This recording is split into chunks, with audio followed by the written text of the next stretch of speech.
The goal of economic activity should be about meeting the core needs of all whilst staying within the means of the planet. Now, Kate Raworth developed the model to depict what goals we should aim at in balancing those two competing demands. And in her book, Doughnut Economics, 7 Ways to Think Like a 21st Century Economist, she explores what this means in practice and discusses what the future might be like if we're not to wreck the planet and our own civilization with it. For those who've not read the book, we suggested some videos which provide a good summary of the Doughnut model. There were 7 short animations and a longer 17-minute talk by Kate Raworth herself, all on YouTube, although we may have inadvertently provided some of you with the wrong URL for the animations, for which I must apologize if that was the case for you. And then finally, there was a 1-hour video presented at the Green Party mini-conference in March, which attempted to put the Doughnut model into a green perspective. Now, it's this presentation, this video, which we'll be focusing on for the discussion session.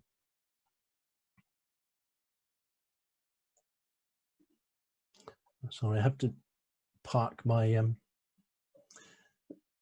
array of video screens somewhere out of the way.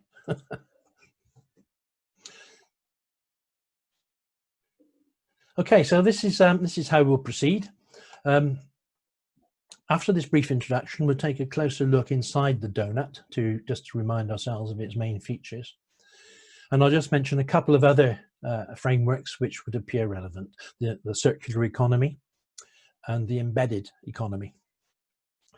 Then we'll explore the green perspective proposed in the Green Party video, using the slide set that was published alongside it. And since the aim is to try to get a discussion going, I want to try a little experiment towards the end. I want to turn the conventional Q&A session round the other way as far as we can.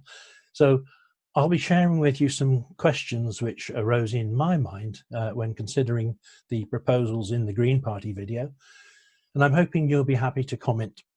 And of course, you're welcome to ask your own questions using via the chat facility as well. And I'll certainly answer them if I can. I have to keep moving your videos around, right? Okay, and now before we get going, it's worth noting that the Doughnut model, or something close to it, could well be about to come into its own. A lot of commentary across the media, mainstream as well as social, is saying that when the coronavirus episode abates, the last thing we should do is go back to normal. Normal is what's given rise not only to the current pandemic, but also to the other major challenges we face: the climate crisis, air and plastic pollution, the 6th mass extinction, inequality and social exclusion, just to mention a few. This theme has even been taken up at the highest level in an article by Frans Timmermans, Executive Vice President of the European Commission with special responsibility for climate change, and Bertrand Piccard, Chairman of the Solar Impulse Foundation. Considering what a recovery from the coronavirus pandemic might look like, they ask whether we should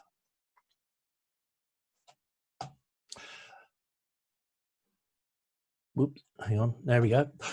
Desperately fight to get back to what we had previously, or try to reach a much better situation. They suggest aiming for a qualitative growth with a circular, sustainable and highly competitive economy. And they argue that this can be achieved by replacing old and polluting infrastructure with a modern, clean and efficient one across all sectors: water, energy, construction, mobility, agriculture and industrial processes, to name but a few. Now that comes from Frans Timmermans and Bertrand Piccard, Comment voulons-nous rebâtir après le Covid-19, in L'Opinion, 16th of April 2020. Now, the article is in French, but David assures me there's a translation available on the Euractiv website, if anyone who wants to follow that up.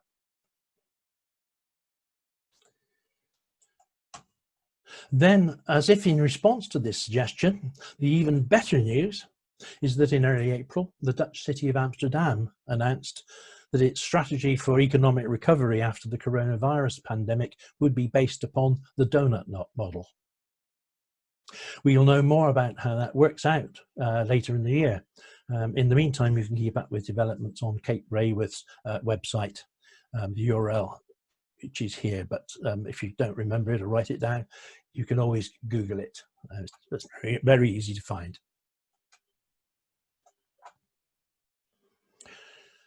Okay, inside the donut, let's quickly remind ourselves what Kate Raworth's model looks like. The inner space, and I'm using my pointer here to indicate what I'm talking about. The inner space, the social foundation, as she calls it, encompasses all our social and material needs. The outer space, the ecological ceiling, as she calls it, comprises the environmental and planetary issues that we encounter with our current economic system. And the intermediate space, the light green ring here, is the safe and just space for humanity. That's where we have to try to achieve a balance between the inner and the outer spaces. Now, notice that I didn't actually say that the issues we encounter in the ecological ceiling are encountered because we are actually actively seeking to fulfill the needs encompassed by the social foundation. That's not what happens in a neoliberal economy. I think it's fair to say that in a neoliberal economy, the social foundation is regarded as an inconvenient overhead and the ecological ceiling as an irrelevance. The main goal of neoliberalism is to allow the free market to increase the wealth of the already wealthy, whilst allowing a few crumbs to fall to the floor for the rest of us. That's trickle-down economics, as it has been called.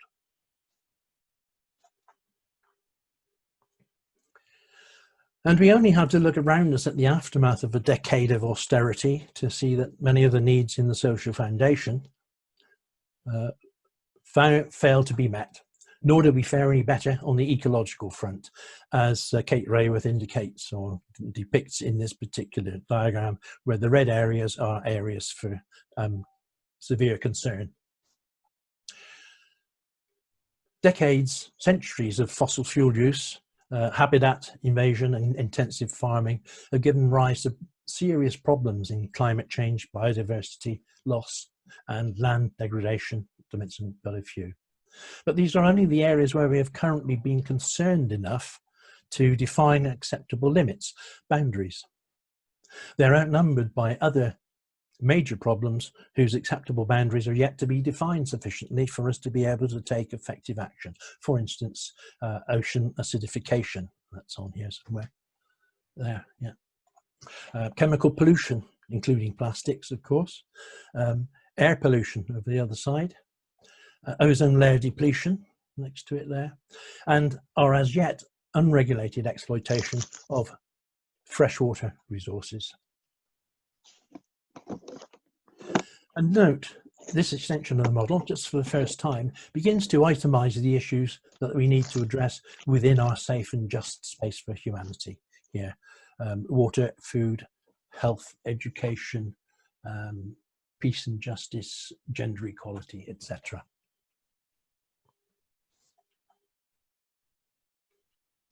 Okay, now those additional couple of frameworks that I mentioned. The circular economy, I'm sure many of you will be familiar with that already.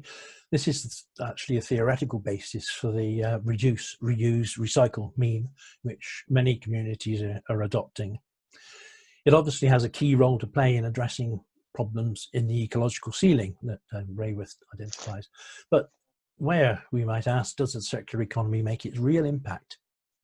There are questions which need answering if we are to control our activities sufficiently to achieve real change.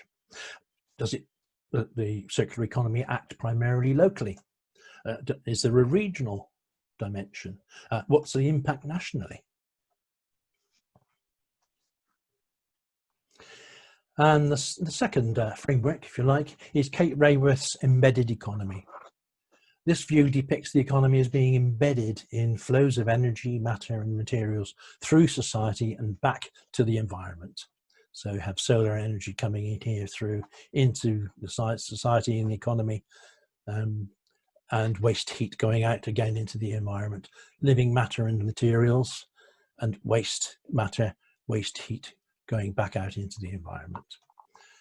And I include it here because it introduces the 4 sectors of state, market, commons, and household used in the Green Party video we'll be discussing shortly.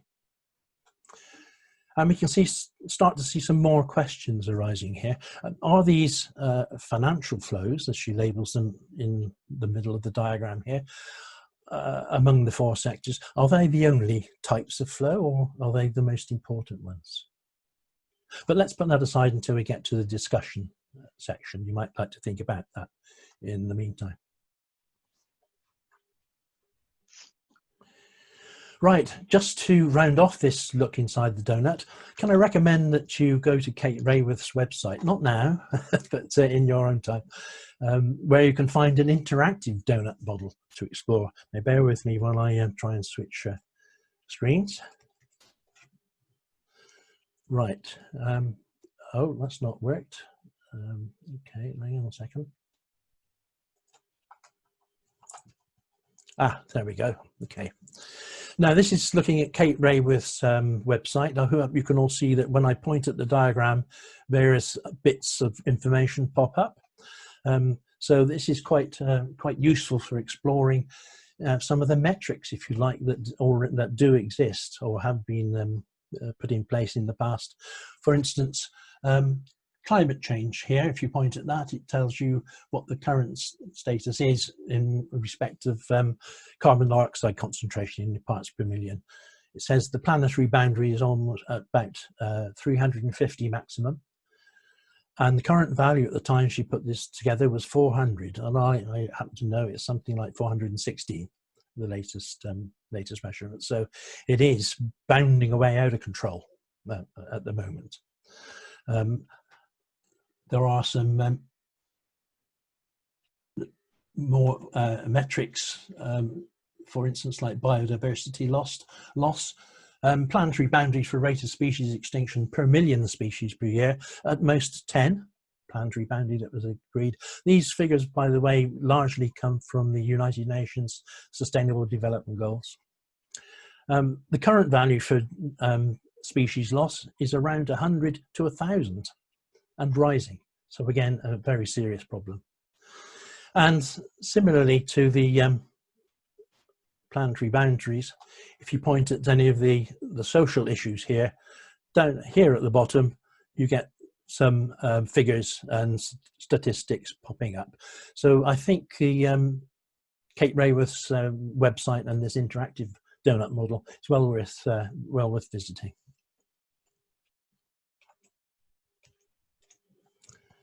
Okay, back to the non-interactive one. Okay. Oop, that's not what I meant to show. But now I need to switch slide sets, if you bear with me just briefly.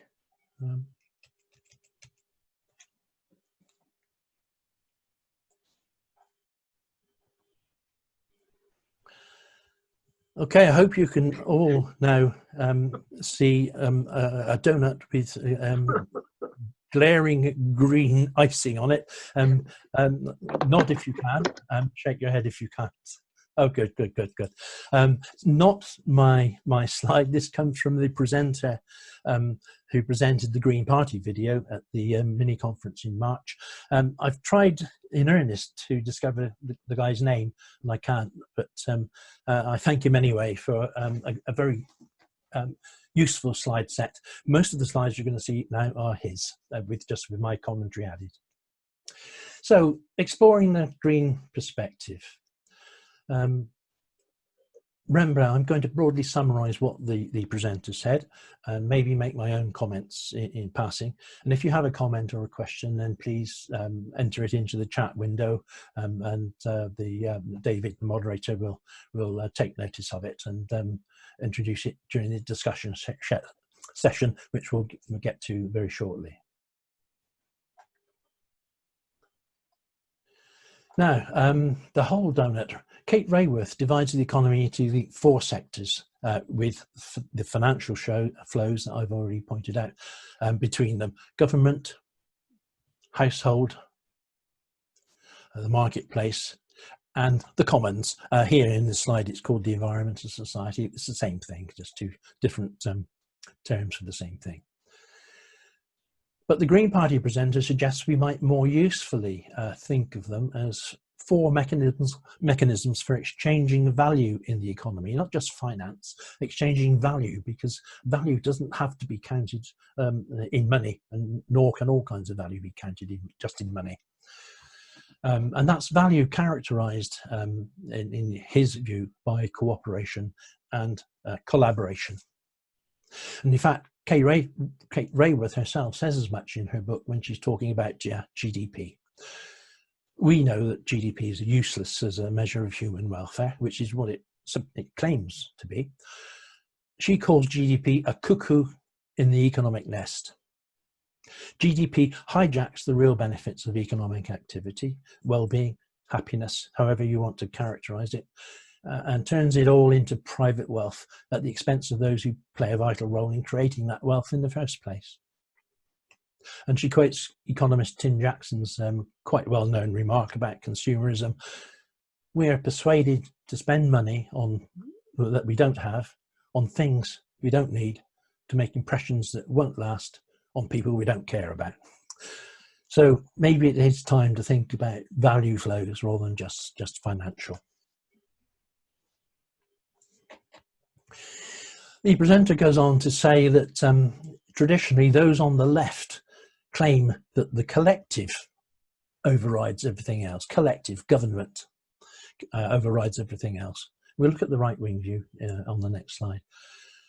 He says that the left traditionally has sought to increase the size and power of the state and to collectivize much of the economy, including natural resources and household responsibilities.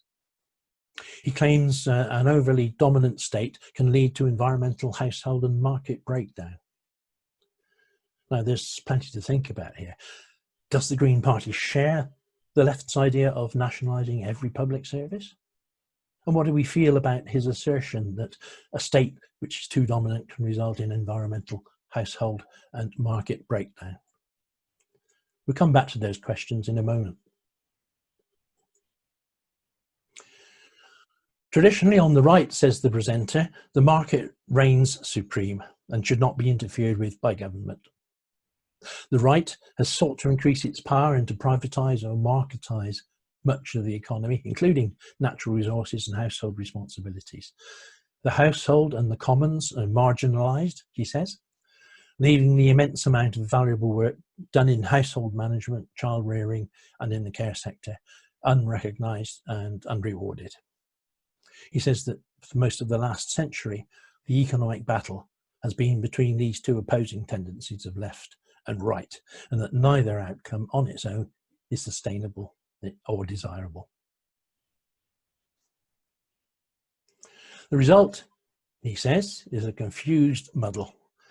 When it suits the state or the market or both, there is intervention in market decisions, preventing market mechanisms from working and effectively underwriting private risk with public funds.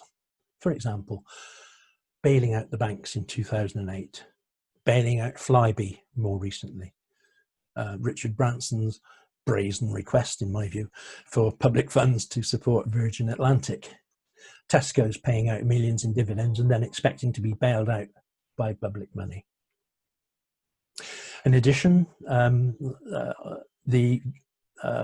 any support for the household or commons is framed in terms of the marketplace. So you get child benefits designed to get parents back into the formal labour market when they're already doing very valuable work, but unpaid and unrecognised. Commons resources are supported only when they serve state objectives, for instance, economic growth. £20 billion to be spent on roads, HS2, Hinkley Point C. I'm sure the list goes on and on.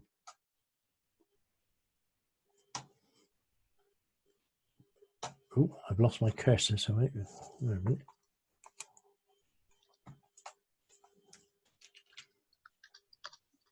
Okay. Excuse me a moment, my mouse seems to have packed up. This is a great nuisance, never mind. In this and the next few slides, the Green Party presenter performs a sort of summing up, saying all wealth comes from the commons. The other three mechanisms provide the means to access that wealth, and that balanced cooperation between the different mechanisms creates the sustainable economy. And then he asks, how do our current Green Party policies map onto this model? And he cites quite a number of them. I was going to point at them with my mouse here, but it's died, I'm afraid. But you can see from the diagram that he has mapped a number of Green Party policies onto the four sectors of the model. And that's quite a few, but if you're familiar with the Green Party policy website, you'll note that there are 34 different policy areas listed, let alone individual policies. So mapping our Green Party policies onto this model is not a light undertaking. Next, the presenter places the whole discussion in the context of the Green New Deal, mapping various green initiatives onto the four sectors. So again, I can't point to draw your attention to it, but you can see that the upper left quadrant, government, is mapped against public infrastructure investment. The household universal basic income makes a great difference, or could do. That in the market, VAT reductions for non-polluting services, and in the commons, bottom left, a carbon tax is a way of gaining benefit for the commons, for people and the environment.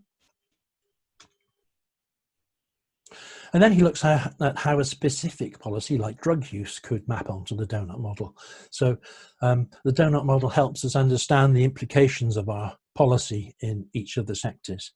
So for drug use, he suggests that it's moved from the collective sector, which is the red government sector, where it's controlled by legislation, a collective decision, into the marketplace, so that drug use becomes a personal decision.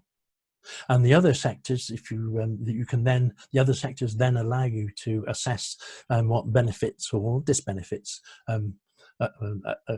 occur there. So he's saying that on the collective side, there could be an awful lot of saving of police time, policing drugs, because they're no longer illegal. And that harm reduction would be a result in the household sector, and certainly crime reduction in the commons sector. People no longer need to steal to support their drug habit. He then does the same for housing. This is just a second specific example he takes, showing how splitting different aspects across the four sectors makes ownership of the policy issues more understandable. So a reduced housing benefit taper, I think I understand what that means in the household. Land value tax in the commons could be beneficial. And of course, in the government sector, the collective sector, council house building.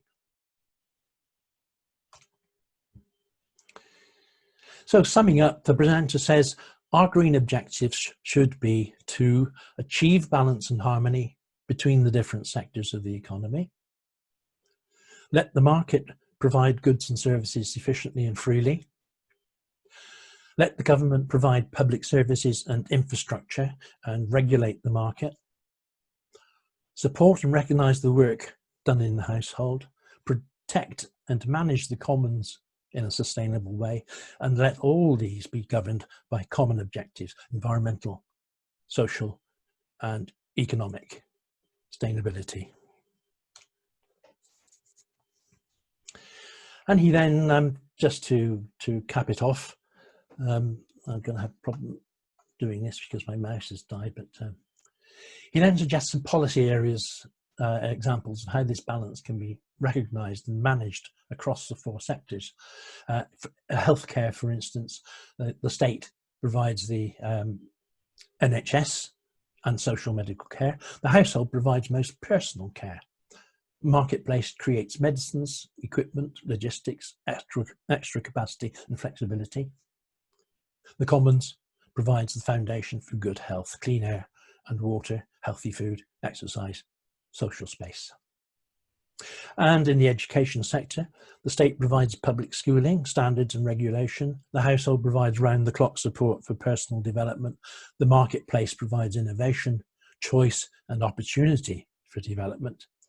And the commons provides the social space and connection for us to grow and develop. And if I can get my mouse working again.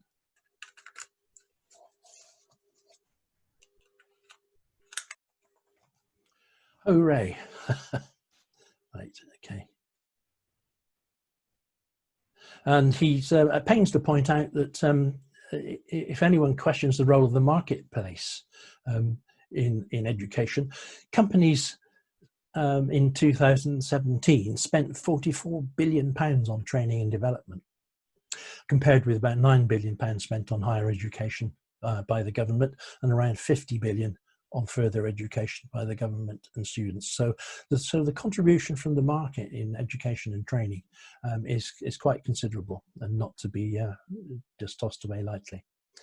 His last example, yes? We can only see policy area examples at the top. We're not seeing any other extra words that we meant to be.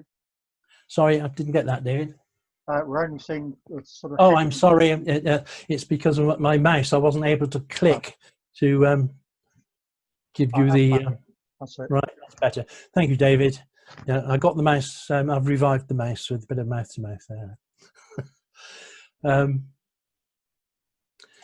Unemployment, the state provides employment rights, regulations and collective protections. The household involves significant work of economic value that should be recognised somehow. The marketplace provides variety, flexibility and opportunity in employment, and the commons create enormous employment options from the resources it provides. Those are his 3 sort of examples of how we could reshape Green Party policy around the principle, the framework of the donut. Okay, we've arrived at discussion time.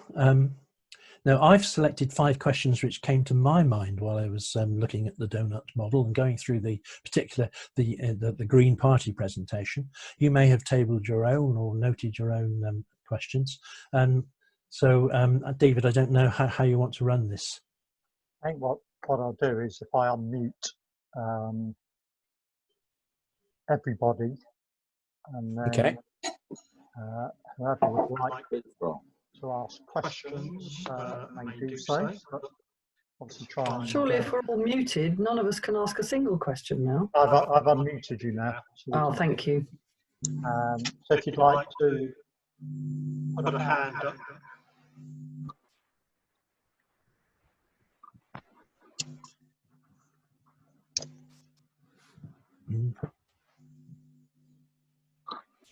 No question? Well, I have a question, but it's not really pertaining to your talk. I was wondering if you could send it to me, because I missed most of it. So if you've recorded it, or just send me the words, or... Yeah. If anyone wants the presentations I've just run through, 2 of them, they're welcome to copies of those. But let's see how the recording turns out, because you won't have my commentary, of course, on the slide presentation. No, exactly. Yeah. So let's. I'll get together with David after this, and we'll see how the recording works out. And if it's not good enough to distribute, I'll very happily. I'll send out my slide sets, and I'll print out the script as well for you. Thank you. No problem, Emily. Thank you. Well, perhaps I can stimulate some questions here, maybe by saying what some of my responses were. Anyone want to jump in before me? Can I suggest that we do mute everyone, and if somebody needs to talk, we can the mute button is in the bottom left of the screen. Then you can unmute yourself to answer a question. And I noticed that Ursula's got her hand up for a question. I have, yes. I've got a question. The first discussion point, Bob, overall, is the donut model useful in helping us to balance our human needs against planetary boundaries? Yeah. This problem seems to me at different levels, whether it's country, local councils, even parish councils, whatever, how on earth do you get that data that you need to assess all of those human needs? I mean, and as we know, trying to work out a climate strategy just for North Somerset is pretty complex. So I just worry about how we get hold of this data. Don't know so much about data, but I think for one, I'm going to be watching the development in Amsterdam very closely, because it's exactly the sort of problems that they're trying to, or questions they're trying to answer in that particular initiative.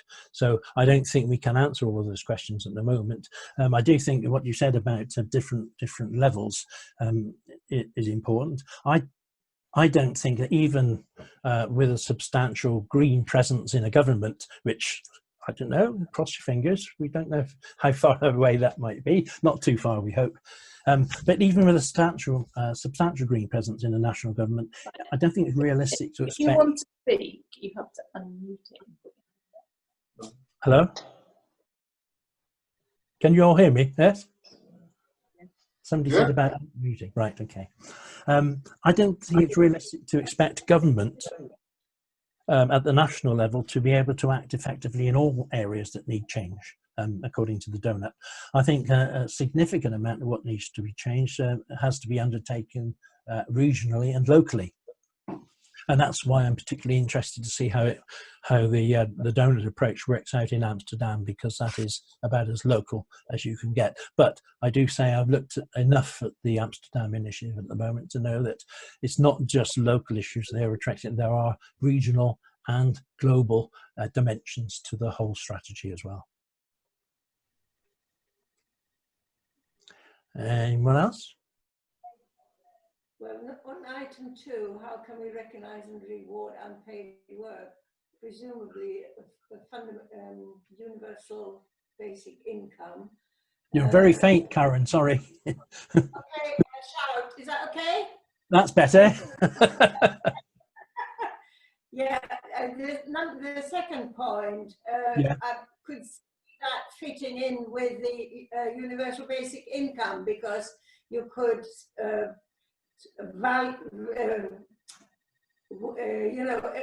assess various contributing elements in a household and adjust the basic income. Obviously makes it more complicated again, which then makes it more difficult to administer. It's like everything else. Everything that's simple is cheap to do and easy to do. Everything that's fair and flexible becomes more expensive and complicated.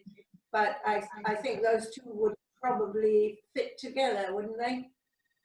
I agree entirely. Yes, indeed. That's what crossed my mind when I went through it, that universal basic income is the first thing that comes to mind in answering that question. How can we recognise the unpaid work done in the household and child rearing and care sector? UBI is an obvious answer.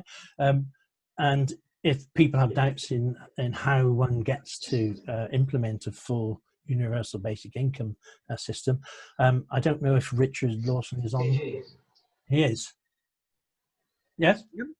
Sustainable Development Goals. All right.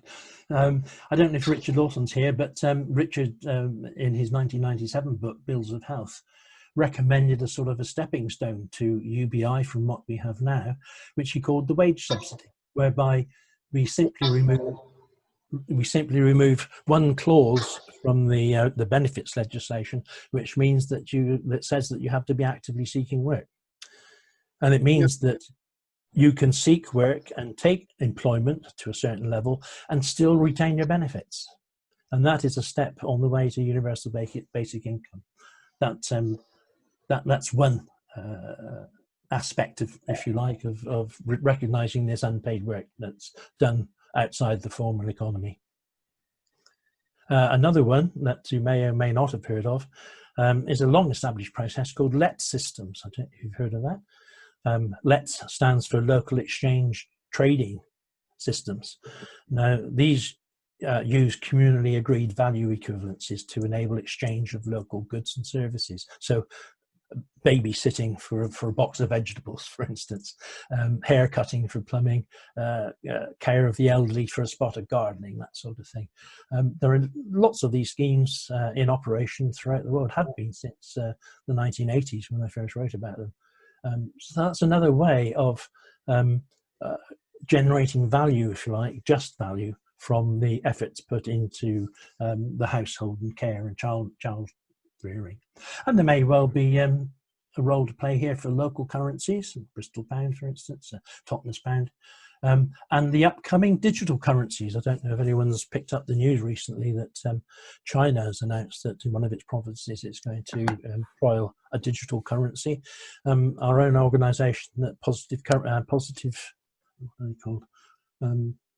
value, positive money, are recommending or lobbying the government to introduce a digital currency through the Bank of England.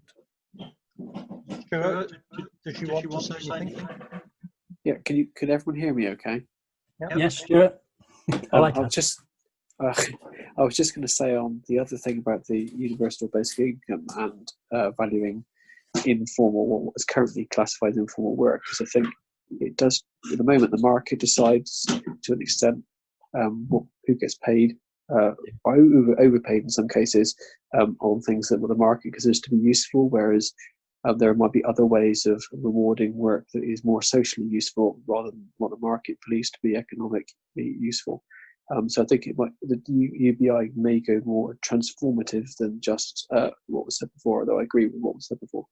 Yes, good comment. I agree, Stuart. But in a way, yes, the market currently tends to dictate, what's paid and what's unpaid, and maybe what's of value and what's not of value. But one of the side effects of the donut is to try and balance up that sort of dictatorial approach among the four sectors. So what it's saying is that the government sector, the household sector, the common sector, are just as important as the market sector and should have just as much say in what's regarded.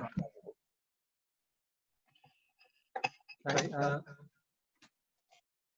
Ursula, do you want to ask something? No, I'm busy thinking. I'm busy reading all the chat comments, which I'm finding very interesting, as well as listen to Bob at the same time. So I think my brain's in overload.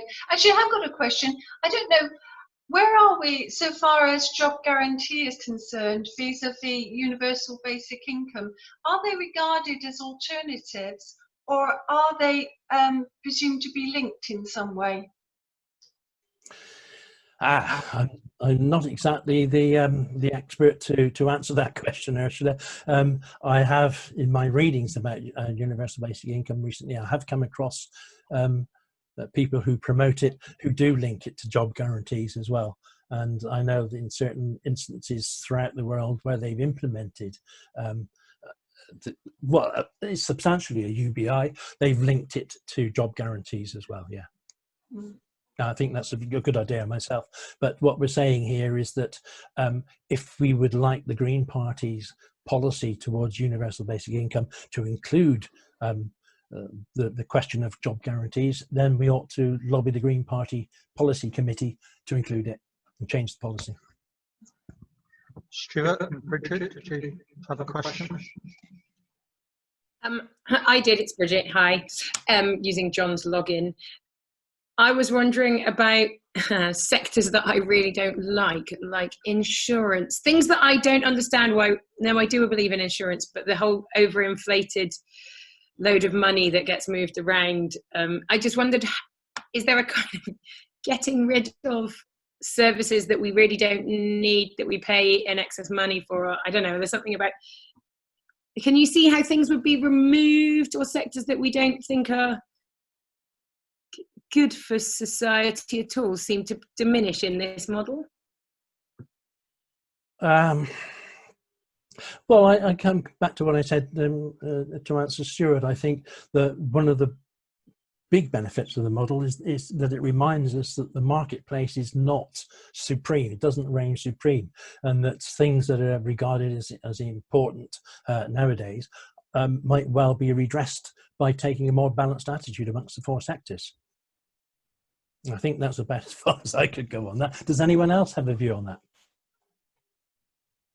If I could come in here, if that's okay.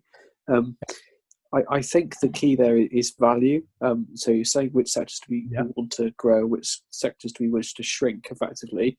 That's a value-based judgment in terms of what the values are. And I think that's sort of what should be at the heart of the donut at the moment in terms of what the overall aim is, what kind of values we want our society to be based around. And I think that's where the descriptions of the social problems we want to solve around poverty and inequality come from, is that core value. And that's probably the basis to which you judge which sectors you think are sustainable or want to continue, and which sectors you may feel that need to be gradually curtailed in some way. Yes, indeed. Yeah. I just come back to Bridget's point about insurance, because it is a major irritation to a lot of people. But the present pandemic is a very useful example of the costs to the insurance companies, which will be unfathomable, really. Yeah. When they're all totaled up, the requirements for payments out will be massive.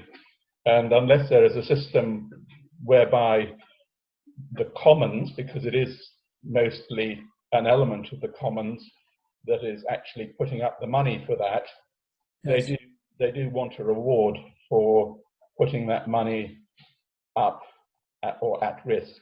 Yes, indeed. And so the system that we're looking at today is full of really complicated systems that are based on reward for an input.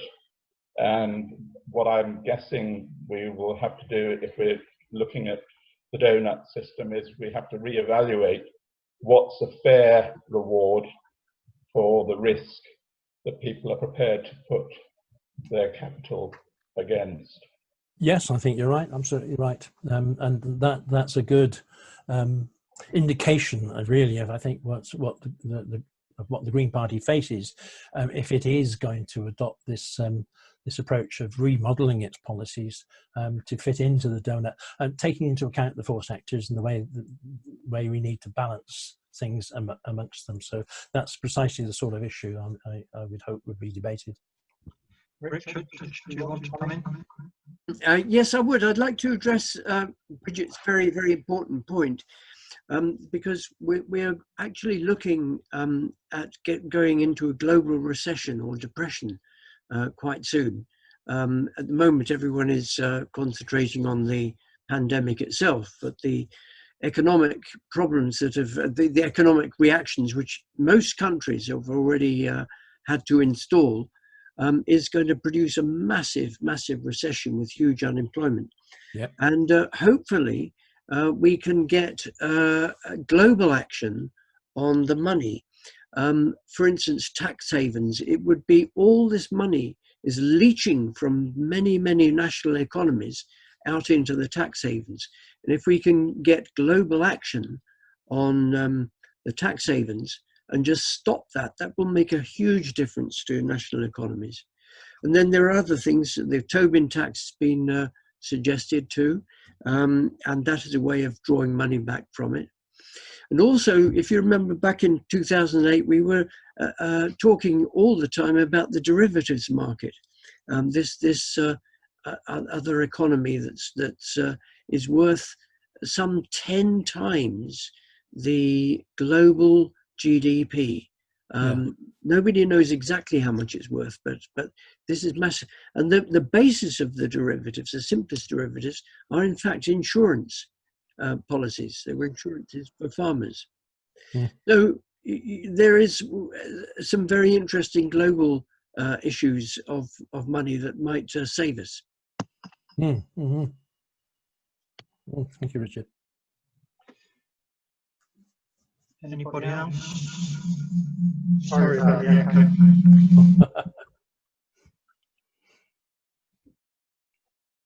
Anyone want to address the this question 4, which I think is quite important, because the Green Party's for a long time has gone forward saying no growth, zero growth is what we want for zero growth. Kate Raworth actually suggests that we be agnostic towards growth. Is it a realistic objective? No growth at all, anywhere, in any sector, for any reason? Well, years ago at the Green Party conference, some Green economists said to me that what is important about growth is the throughput of materials, which Kate Raworth mentioned. We cannot have growth all the time. We can't take forever from a finite resource. We can't put back waste into the finite thing. What we can grow, though, is in intellectual terms and emotional terms, other factors. Like we can grow artistically, we can produce music and philosophy, and so we can grow in some session in some ways, but we cannot continue to grow in the throughput of materials, which is an important distinction. Absolutely right, and from that, I like to distill the idea that there's maybe we need to think that there's good growth and there's bad growth. Not all growth is necessarily bad. Growth in sustainable food production to meet the real needs of the commons, for instance, and the household is surely that's good. Growth in energy. Can you hear me? Yes. Can you hear me? I think there's a difference between growth and activity.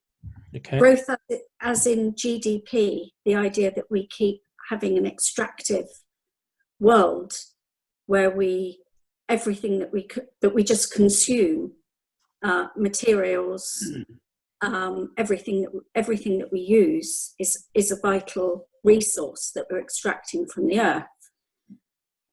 Having a zero economy, as I understood it from Kate Raworth, doesn't mean having zero activity. It's about being circular and regenerative to the best of our ability on all levels. So it doesn't mean everything stops. It means we carry on in a different way. That's just my take on it. I don't know if anybody would like to comment on that. Johnny, do you want to come in? Well, maybe just to illustrate what Sandy is saying. I mean, what we're doing now, these weeks, is a tremendous growth in activity, in a new type of connectedness. Now, this sort of meeting like Zoom, it has its limitations, but I don't know about everybody else, but my diary, which was sort of blank at one stage, everything disappeared, is getting rapidly filled up by Zoom meetings, and this is about the 9th one we've got within about 5 days. Now, this is entirely, I mean, it saves on travel, so that's fine. That's environmentally good. It will save on flights. I've seen somewhere economists saying that the idea that people will now fly to a single meeting somewhere is totally dead, so that's good. Now, I mean, actually, the internet growth is not totally energy neutral, as I'm sure we all know, and so there will be balances of certain growth. I think what we talk about intellectual, Richard talked about intellectual thing. The other thing that we want to grow in terms of value is a feeling of genuine connectedness. Yeah. I mean, in the case of this sort of COVID-19, we've had again the phrase, we're all in it together, just like 2008. Yes, we are, but some people are in it up to their toes, others up to their necks, and and drowning. That's always been the case. And this is where the equality and other values come in. But in a way, there is at the moment something we mustn't lose, and that is a growth in a feeling of concern and connectedness community-wise. And if you could keep hold of that, and I think that could be a counterbalance to a growth of greed and growth of all the things that we environmentally damaging things. So there is a germ of something that we certainly want to grow. Absolutely, I agree. Johnny? Hi. Though I agree with practically everything everybody's saying, I'm just hearing us talking about methods of supporting a system which is broken, totally broken, and all we're doing is making slight sidesteps, and I don't think that's sufficient to change the world in the way that we need to change it. What are you suggesting, Johnny? You got another couple of hours? Okay, so no. I'll try and summarize in a short sort of paragraph, which I posted earlier, so I'm going to cheat and use my own notes. So I very much appreciate the idea of a collective, collaborative, indeed my own future model for a realizable utopia is based on such. Yet, however, but, these are considerations for the minority, the few that think and consider. This is not a criticism of the majority, the populace, the proletarian. It is recognition that in today's failed social society, the demands upon everyday people do not allow careful consideration, or so people feel. How people feel, how they are constricted by the expectations of society, prevents us changing society. How do we reach this donut economics change? How? Without. Raworth would argue.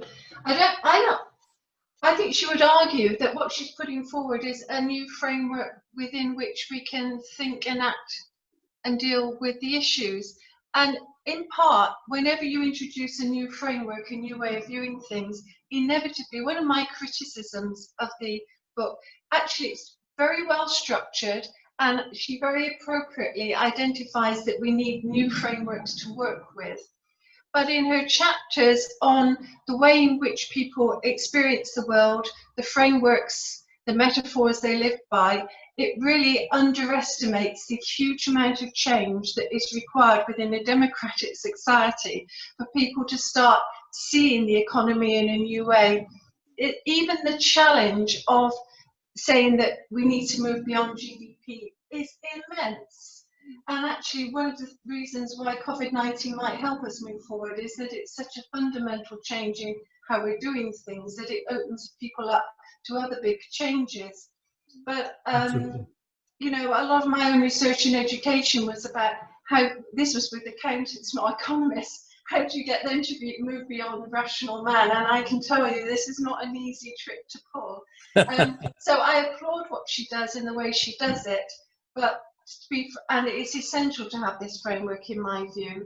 I particularly like the embedded economy framework, but it's not a quick and easy thing to do. But I think we're all here because we don't give up easily.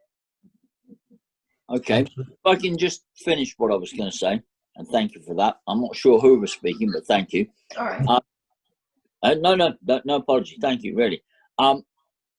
Basically, what we're looking at doing here is replacing let's go out there and make as much bucks as we can and to heck with everybody else who loses economy, with one which is a little bit more supportive of everybody, but it's probably going to fail. I'm very sorry for my cynical view on that. However, if we replace a monetary economy by dramatically, and it is dramatic, and it's as dramatic as getting rid of GDP and a step further beyond, what's the matter with actually removing the whole concept of money, exchange, barter, whatever it may be, and simply going, you know what, we can actually provide for one another simply because we can. Get your head around that. And I don't mean anyone personal, but I mean the whole populace. Because we can do that, and at no cost to the environment. John, I think you've had your hand up for a bit. Thank you. I was thinking when Tom was talking that a number of years ago, and I can't remember when the last time I heard the word used, but it was mostly used in terms of computer memory, but they talk about bloat, and it seems to me that actually it's a problem that affects us all. We've all got garages full of stuff that we possibly haven't used or looked at for years, and we're looking to take things to the recycling centre, and you just look at the amount of stuff that has been put into those skips. So I think that there is an issue about human behaviour that will have to be part of the whole debate when we talk about changing the way the systems are going to work. Mm-hmm. Yeah. Richard? Yeah, just going back to what Johnny was saying. I think what we need is what Johnny's asking, or might be asking for, is action rather than words. We can, and they are both necessary. But Kate is talking about words. Necessarily, that's her job. But I think that activity and action, just as Johnny has been doing in Grove Park, is the vehicle which will enable us to get through. And this again comes back to unemployment and the coming recession. There is going to be a massive recession with very, very high unemployment, which is going to be a terrible challenge for us. Again, I come back to it that there is a mass of work that needs to be done, of good work that needs to be done, primarily in terms of one of the first things that I'm interested in is say conservation of energy throughout the area. There are 11,000 properties which are under insulated in North Somerset. That's a massive amount of work that needs to be done. So we have to conserve energy. Then we have to renewable energy. That we're all working on our gardens. That is a labor intensive thing. With this one aspect of the environmental economy, the ecological economy, it is very, very labor intensive in the main. So I think that it is that employment and activity and doing good work is absolutely key to our going forward. If we're faced with massive unemployment and the Green Party can step forward and say, right, this is what we've got to do, this is how we do it, I think we can in fact move our agenda to centre stage. I think we need to sort of come to an end of the meeting fairly. Oh, Jonathan. Hi. Sorry, yes, hi. Just not a quick one, but I just been listening to this with great interest. I'm not a member of the Green Party, so thank you very much for letting me in this evening. But I was wondering about what is the role, if we talk about moving things into action, and we're talking about recessions and so on, what is the role of the voluntary sector in all this, and voluntary activities and greater organisation? I'm very careful because I know the problems of voluntary work, charity work, but I'm just wondering, is there a reconstruction of voluntary work across a range of sectors, and even the word sector has been problematised this evening? But I was just wondering if there's something there when we're looking to move into action, where we might start modelling things, rather than trying to make instant change in actual things, where there's ways things could be modelled, particularly through voluntary work, something like that.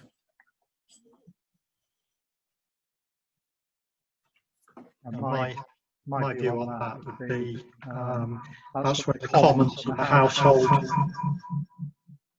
Sorry about the echo. Bob, can you jump in? Well, I was wondering if Tom had anything to say about that, because he's been involved with the voluntary sector for a long time. David, could I just suggest, you've got two devices running. If you mute one of yours, we won't have the echoing problem at your end.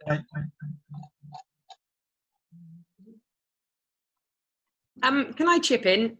So I think that I sometimes struggle with these kind of things because I see that there are economists who need to present these big pictures that are language that feels quite distant and is broad reaching and very philosophical almost, and that's kind of the economist angle.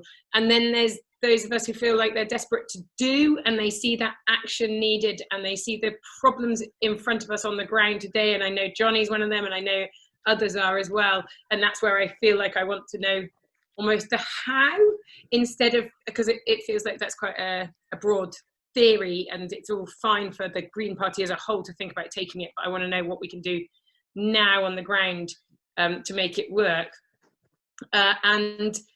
And then also, when we look at that inside ring, we have many different aspects that we're trying to meet. So make sure everybody has access to quality food, making sure everybody has access to quality work, different things like that. And John mentioned the kind of voluntary sector, and I know that I can have other conversations with people who say, well, there's volunteers, but people need to be paid.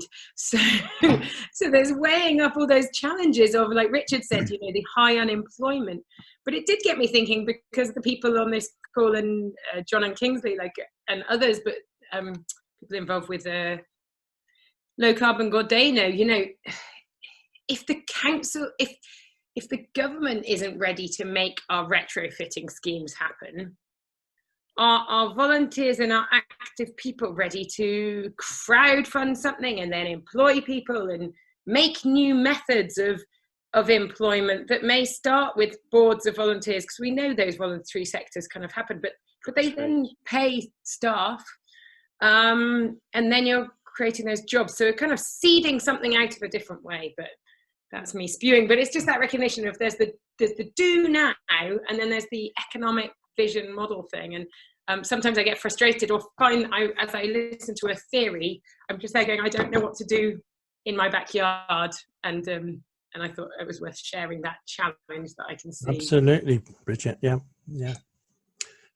David, I wonder if this is time when I do my little wind-up bit, because it seems to me that we've stimulated quite a good discussion here.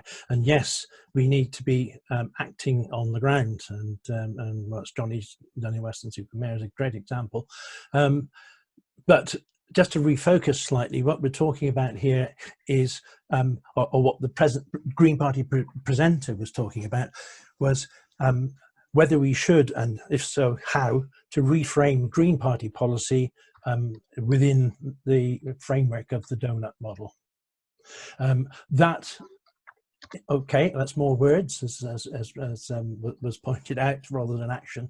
But the whole point of a political party is to have a set of policies which enable its members and others and supporters to take action on the ground in conformance with those policies. So that's what this his presentation was designed to do.